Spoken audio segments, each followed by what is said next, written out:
I still remember when I first came in and 9 years ago into this industry, and people was just saying, if I just could browse the desktop on a computer, I'd be very grateful. And then it moved on. If I just can open a Word document, I'd be thrilled. And it moved on. If I can browse the internet, I would be the happiest person ever. And guess what? Today, most of you are connected.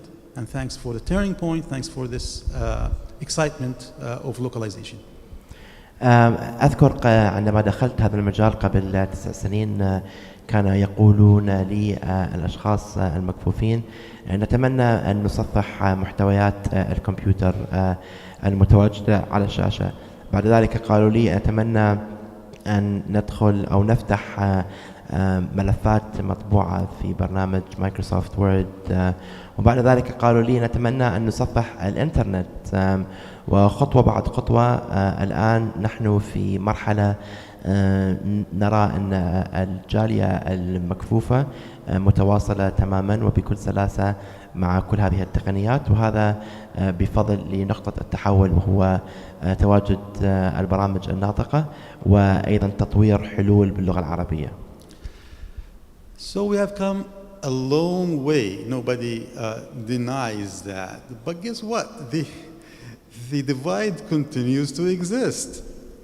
نحن قطعنا شوط كبير ولكن الفجوة أو العوائق للأسف متواجدة اليوم.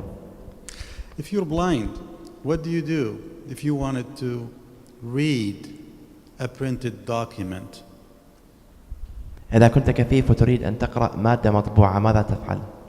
If you're blind, how do you read your an invoice or a bill or a printed letter that comes into the mail? إذا كنت كفيف كيف تقرأ رصيد أو رسالة مهمة أتت إليك بالبريد؟ I'm talking about reading it in Arabic, of course, not in English or any other language. وأنا أتكلم بالخصوصية باللغة العربية وليست باللغة الإنجليزية. How do you know how much change was returned to you if you take a taxi or go to a grocery store?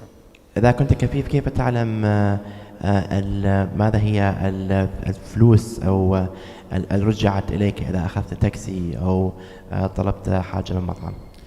If you invite a guest to a restaurant, how do you save yourself off of the embarrassment of asking somebody to tell you how much you owe on the bill? لو كنت داعي أحد إلى مطعم كيف تتفادى إحراج أن تسأل أحد آخر ماذا هو الحساب؟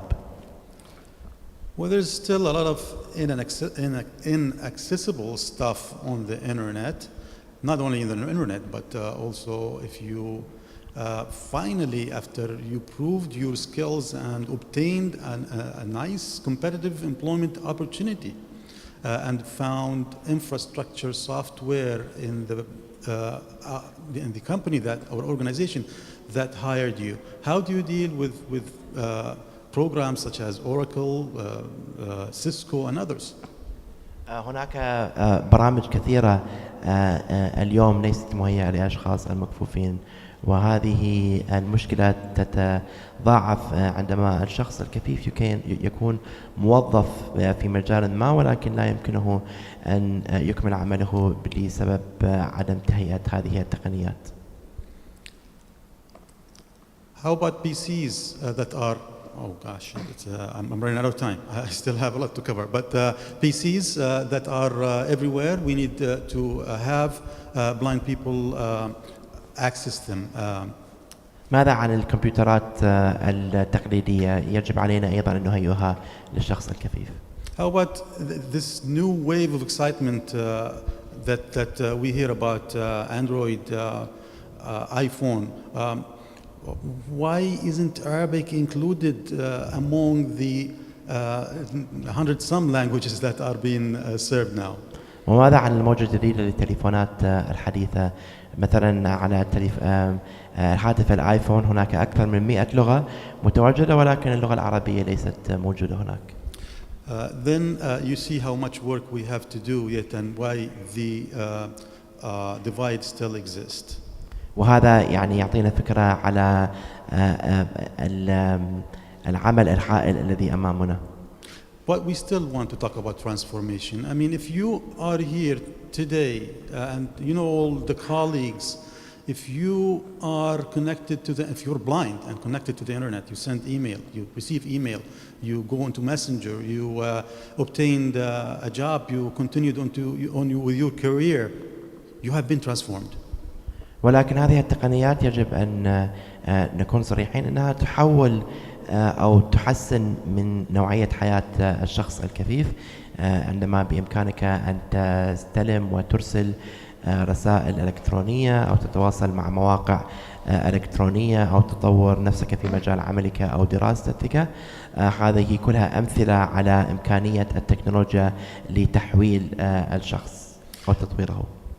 To have an idea of the scope of how the adaptive technology or new technologies, the localized one into Arabic, have impacted people's life, I wanted to debut a story about Nuh al-Hadidi, who some of you might know. He's from Oman. هذه قصة نوح الحديدي من سلطنة عمان، وهي تعطينا فكرة عن إمكانية التقنيات لتغيير حياة المستخدمين. There's a slide down there that shows Nuh 9 years ago. He was taking a course on a screen reader for the first time 9 years ago. It's on the screen. هذه هي الصورة لنوح يستخدم برامج ناطقة قبل 9 سنوات. But where is Nuh now? Nuh today is in Fort Collins, Colorado, attending college, attending university, and guess what he's studying? He's studying computer science, which is basically unheard of in our region, at least I don't know about. نوح الآن يدرس في ولاية فلوريدا بالولايات المتحدة، وهو يدرس علم الكمبيوترات، وهذا من الأشياء الأولى في منطقتنا لشخص كفيف. I'm just gonna show 2 or 3 just minutes of what Nuh is using in terms of technology. If I can click on that, I'm not sure. هذه نبذة عن أنواع التقنيات التي يستخدمها نوح في حياته اليومية. Technology not helping me here, but anyway, I'll just skip. للأسف لم يمكنني أن أرجيكم مقاطع الفيديو، ولكن هي كانت تسلط الضوء على التقنيات التي يستخدمها نوح. Again, I'm just going to pick on a point that was mentioned earlier about the role of corporate social responsibility.